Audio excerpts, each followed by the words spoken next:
Hi hello नमस्ते. हिरव्या मिरचीचा झुणका किंवा पिठलं ही महाराष्ट्रातील अत्यंत लोकप्रिय आणि कमी वेळेत होणारी रेसिपी आहे. निपाणी आणि परिसरातील जेवणात त्याला विशेष स्थान आहे. मी इथे घट्ट पिठलं केलेलं आहे. तर मग मंडळी कसं केलं आहे ते पाहूया. प्रथम मी कढई गरम करून घेतली आहे. त्यात एक छोटी वाटी तेल गरम झाल्यानंतर त्यात राई अर्धा चमचा, जिरे पाव चमचा, हिंग अर्धा चमचा आणि हळद अर्धा चमचा टाकून घेतली. नंतर 7-8 पाने कढीपत्ता टाकून तडतडवून घेतले.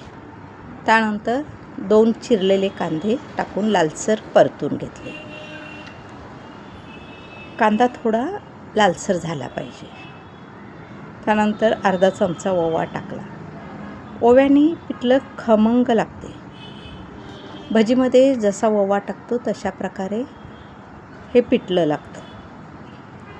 3 चमचे मिरची पेस्ट, अर्धा चमचा कोथिंबीर आणि पुदिना पेस्ट टाकून 2 सेकंद परतून त्यात 1.5 ग्लास पाणी ओतून उकळण्यास ठेवले.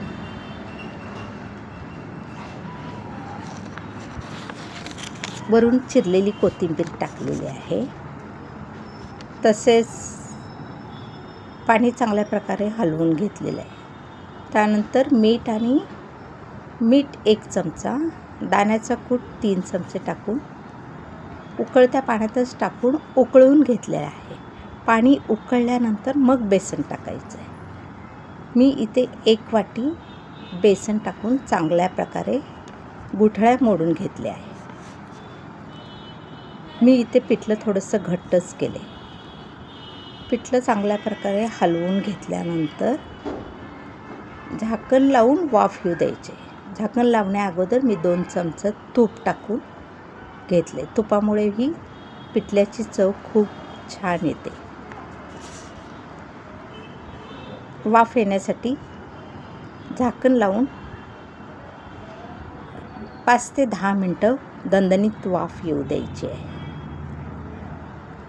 अशा प्रकारे सोप्या पद्धतीने केलेलं पिठलं भाकरीबरोबर फक्कडच लागतं. खूप मस्त असं पिठलं तयार झालेलं आहे. चला तर मंडळी, तुम्हीही करून बघा. आवडल्यास लाईक करा, शेअर करा, सबस्क्राईब करा. पिठलं कसं झालं ते जरूर कमेंट करून कळवा. आवडल्यासही कळवा, न आवडल्यासही कळवा. कसं झालं ते नक्की सांगा. धन्यवाद.